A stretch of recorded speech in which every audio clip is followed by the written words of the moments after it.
Today is Wednesday, the 18th, 2018. And if you follow my channel, you will have noticed that I have not posted a video in about a good week. And there is a reason for that. That's why I'm here right now to share you guys what has been going on.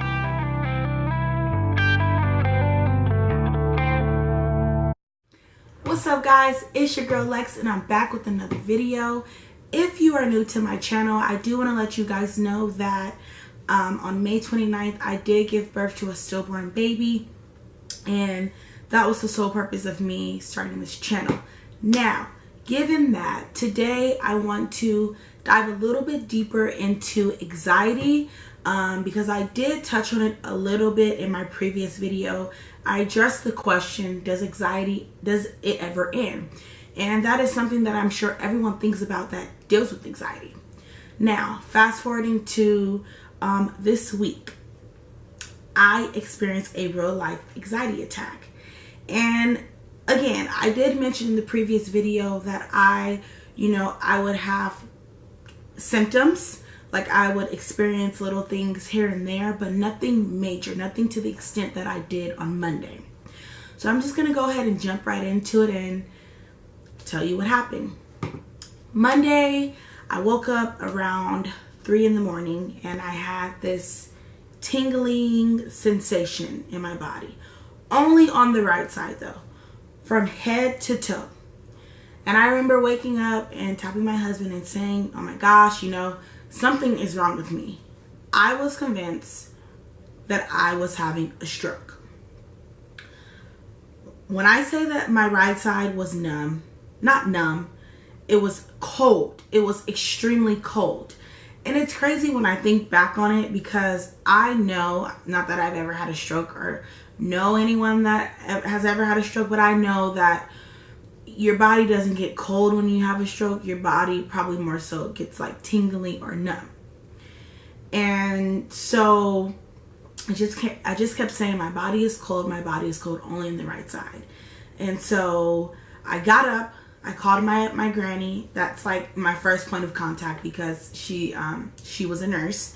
And so I called her, she didn't answer. Mind you, it's 3 o'clock in the morning. Then I called my mom. My mom was actually out of town, and I called her and she answered, and I said, Mom, I have this cold sensation only on the right side of my body. What is going on? Am I having a stroke? And she's like, Lexi, you're fine. You're fine. You're fine. You're okay. And I'm like, Mom, no, something is wrong. Something is wrong. I know something is wrong with me. She's like, Lexi, what side is the tingling sensation on? I said, my right side. She's like, okay, Lexi, go ahead, go to the doctor, give yourself some peace of mind, go to the doctor. In my head, I'm like, something is wrong with me. My body had that cold sensation. I did have a little tingling, and then at that point, I was not gasping for air, but my airway felt like it was about this big. And then like the left side of my face, I felt like getting a little numb. And so I was like, oh my gosh, like I was just freaking out. So I came back in the room. I'm like, baby, like I need to go to the doctor. Something is wrong.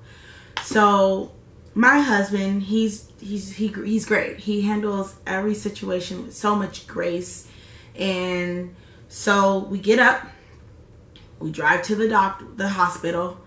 Mind you, there's only one emergency room that's open where we live at this time. And we ended up going to the wrong one because we didn't know. We just assumed that it was the one that was in Garden Grove. But it was actually the one that was maybe 10 minutes down the street from our house. So we ended up going to the one in Garden Grove. Then we went back to the one closer to our house. So we check in, and as soon as we check in, they admit me. Well, they took my blood pressure first, and my blood pressure was a little bit high, which scared me even more. It freaked me out even more because I don't have high blood pressure. So then when I heard that your blood pressure is a little bit high, I start freaking out. My body literally, like, it wasn't shaking, but it was just so cold and it was so tingly, and I'm like, There has got to be something wrong with me. My blood pressure's high. What is wrong? So we get checked into the room, and they took my urine analysis, and they took it because I did have a UTI that week and I was at the end of my antibiotics. That was another reason why I was freaking out, because I just thought for some reason, you know, the infection maybe got to my kidneys or something. Now, fast forward into when we get back into the room. Get into the room, the doctor comes in, she looks at my file, she tells us, you know, hey, everything's okay. We checked your urine analysis. The infection is gone, actually. I'm looking at your face, and, you know, nothing's drooping. You're talking to me clear. You're okay. And she said, I think you are just under a lot of stress. Now, at this point, I'm like, I'm crazy. I thought I was going crazy. In my head, I'm like, my husband thinks I'm crazy. My mom thinks I'm crazy. This doctor thinks I'm crazy. Mind you, we are in the emergency room and there are people coming in on stretchers having real physical problems, and there I am just having an anxiety attack. So the doctor, you know, she's still talking to me. She's asking me what I'm feeling. She feels both sides of my body, and she goes, well, both sides, your left and your right side, they're actually the same temperature. And I'm like, no, they're not. Like, this side is colder. So she said, okay. She goes, she looks back at my file, and then she sits down on the bed. She sits on the edge of my bed, and my husband is sitting in the chair next to the bed. She sits on the bed and she goes, what is going on? And I just broke down and I said, well, I lost my baby. And at that point, that was the only thing that came out, you know, and I'm sure she knew that that was it, because it's documented. But at that point, all I could really say was I lost my baby. And I was just so shocked at how compassionate she was, because, you know, I think sometimes doctors can have that reputation of just being cold, straight to the point, and, you know, very straightforward. And so she was just letting me vent. And I just said, you know, I don't want to think that I'm crazy, but I know what I'm feeling, and blah, blah, blah, blah. And she's just like, you went through a very traumatic experience. And physically, and how you feel emotionally it affects you physically. And for the first time, you know, I felt it. I knew when, you know, she said, you know what, there's nothing medically wrong with you. She said, you are healthy. You have healthy ovaries and you're okay. She said, you're just stressed, and that tingling sensation is coming from anxiety. It's coming from stress. And she said, sweetie, you have gone through a very traumatic experience, and sometimes it manifests physically. When you go through something emotionally and mentally, it manifests physically. And I just remember saying in my head, I'm crazy. I'm going crazy. I had these symptoms, you know, where it convinced me that I was having a stroke or something was happening, but it was in my head. And me, I'm a very objective person. And it was crazy because when the doctor was telling me this, me and my husband were kind of looking at each other like, dang, like, this is crazy. Like, she's dead on the money. She said, she looked at me and she said, you just seem like a very objective, you know, organized, a list person. You try to reason with everything. And she said, when something like this happens, you can't reason with it because it just happens. You know, there is no reasoning behind it. And then it just hit me like, you know, my due date is actually coming up. My due date is July 30th. That is when King was supposed to be born. And it just hit me like, maybe I'm feeling these things. Maybe I'm having this extreme anxiety because my due date is slowly approaching. And it's so crazy how the mind works, because you cannot be thinking about something. Like, I went 3-4 days without really thinking about King. You know, every once in a while I'm lying, I look at his picture every night.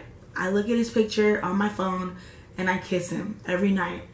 But, you know, this past week I've spent less time just kind of dwelling in what happened. And it's been the past week I've spent less time just dwelling on what happened, on my whole experience. And it's been because I've been really busy with basketball and just trying to keep myself busy. But even when you are busy, even when you are not thinking about it, you are subconsciously thinking about it. Your mind is still processing stuff even when you're not thinking about it. And that was just something that just hit me that day, because I was like, how am I feeling this when I haven't even thought about it? You know, I haven't talked about it with anyone lately. I've just been doing my day-to-day things. And all of a sudden I'm feeling like I'm dying or like I'm having a stroke and I can't breathe. When I walked in that room, my sister was asleep and she looked at me like, you've got to be kidding me. Because this wasn't the first time it happened. And so when it happened earlier that morning, it must have been on another level, because she was looking at me like, Lexi, you need to get it together, you know, and you need to get it together. Long story short, we talk and she says, would you like to see a therapist? And I said, yes. And it's crazy because since I gave birth to my baby, I have kept saying, I'm gonna go see a therapist. I'm gonna go join a group. This, that. And I never did, because every time, you know, I would find a different outlet. I would find something that would help me. And so in my head, I'm like, no, I don't need to go. So when she asked me, I was kind of reluctant to say yes, but I said yes. She set up my appointment for that day, and I ended up going. And so when I went, my appointment, we got home. My appointment was actually at 10:30, but we slept through it because I hadn't really gotten any sleep. My husband hadn't really gotten any sleep, and I felt extremely bad because he rarely gets Mondays off, and he had a Monday off, and that's how he spent his Monday. So yeah, I felt really bad. But like I said, my husband is just so gracious and so compassionate, and he just handles situations with so much grace and so much maturity. And I couldn't ask for anyone greater to go through it with and to handle me in situations like this. And so, like I said, the appointment was at 10:30. We slept through it. I called, rescheduled it, and I ended up going later that day at 1 o'clock. And the therapist and I, we talked about a lot. We talked about a lot of things, and it was really good just to talk to someone outside of my bubble, not my mom, not my sister, not my husband, someone just unbiased who is not familiar with the situation. And one thing that really resonated with me and really hit home with me was, you know, as I was explaining to her what was going on, she said, it sounds like because you didn't, you know, express any concern, or because you didn't act on the concern that you had when you had your last appointment, your last OB appointment before your baby passed, you know, and then he ended up passing. It sounds like whenever something is wrong with you, it could be the smallest thing, you have the need and you have a desire to want to go to the doctors, so you know it doesn't end up being something bad, or so that you can fix it before it does get bad. And I was just like, man, like that is real. Like that is real, and that is deep, because that's how I feel, you know. And it's not like I feel guilty. I did go through a guilty stage, but now it's not guilt, but it's just feeling like, man, like if I would have just expressed my concern while I was at the OB, mind you guys, he did have a very clear and steady heartbeat when we went to our last OB appointment. But if I would have just expressed, hey, I'm feeling a little bit uneasy, maybe it would have changed the outcome. But in reality, it wouldn't have changed the outcome. And so, you know, that was my Monday. That was our Monday. And so I've had little spurts of, you know, feelings, like overwhelming feelings, and just feeling anxiety, you know, feeling anxious, feeling overwhelmed, feeling that tingling sensation. And it comes and goes. And I notice that it mainly just happens when, like, I'll wake up in the middle of the night and then I'll feel it and I'll just kind of be stuck until I'm able to go back to sleep. And so I just wanted to make this video to let anyone out there know that if you're dealing with anxiety, that it's okay. Oh, let's rewind. The therapist did not actually diagnose me with anxiety, because in order to be diagnosed with anxiety disorder, it has to persist for at least 6 months. And because mine was due to a traumatic experience, she did not diagnose me with anxiety. She did say that I did have a little case of PTSD because it was a traumatic experience, but she said it is very likely to have anxiety symptoms and have those things happen, but until it gets to the 6-month mark, it is not anxiety disorder, but it is very real and very likely to have anxiety attacks. So, anyways, I'm sorry if I'm all over the place, but I just wanted to come on here and share with you guys and let anyone out there know that if you are going through anxiety, if you are depressed, if you are just, you know, if you're down, if you have any doubts, like, you're not alone. You're not alone. And, you know, this is something that is tough to talk about because mental health is real. Mental health is a real thing. You know what I mean? When people think about health, they think about physical, like, are you breathing? Are you walking?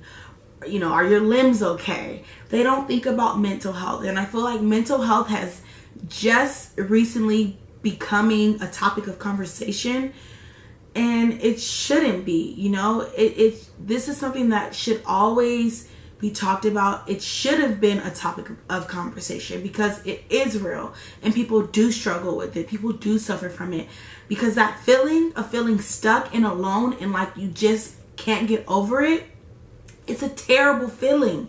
And I can't imagine how people deal with this, you know, who don't go through traumatic situations, who just deal with it on a day-to-day basis. I can't imagine how that feels. And so I'm just here to let you guys know that you're not alone.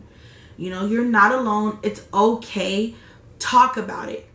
Talk about it. I'm lucky enough to have a very good support system. You know, I have had a couple people in my family to deal with it as well, but it just came out because, you know, it's not something that people like to talk about. But I'm glad that I do have them. And the best piece of advice that I can give you is to talk about it. And you know, by talking about it, talking through it, you will find that you are not alone. There are tons of people out there that deal with anxiety, and it's not a joke. It's not a joke, and I'm guilty of it. I'm guilty of, you know, seeing or hearing people talk about it and saying, that's nothing, man, get over it, it's in your head. You know what I mean? So I'm guilty of that, and it's just crazy how things do come full circle. So you need to be very careful when, you know, you pass judgment or you have thoughts and you're not really educated on it, because it is real, and it is something that a lot of people deal with. So thank you guys for listening. I'm sorry if I ramble, but thank you. If you struggle with anxiety, please comment down below. I would love to, you know, hear your story. If you care to share, you know, some things that help you get through it, let me know down below. Please subscribe to follow me on my journey, and just stay tuned, you guys. Thank you for watching. See you later.